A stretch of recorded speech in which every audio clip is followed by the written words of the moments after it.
Bonjour, donc je m'appelle Émilie Gaillard.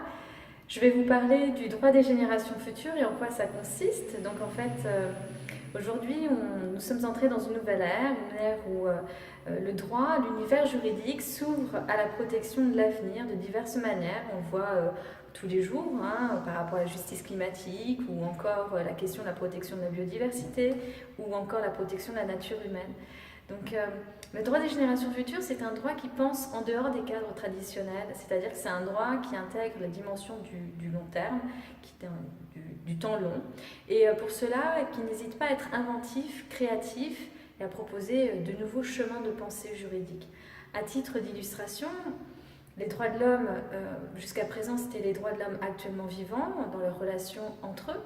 Et puis aujourd'hui, on a besoin de nouveaux droits de l'homme, ou des droits de l'humanité, des droits qui protègent les générations futures.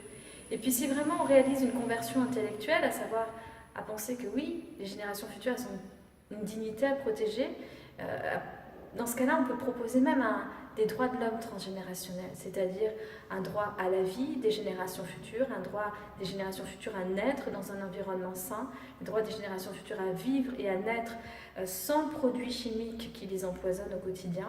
Donc en fait, mon témoignage, c'est de dire que nous vivons une époque de révolution juridique, mais pas seulement juridique, une véritable époque de révolution scientifique, puisque cette intégration de l'écologie, du paradigme écologique, il a lieu dans toutes les sciences.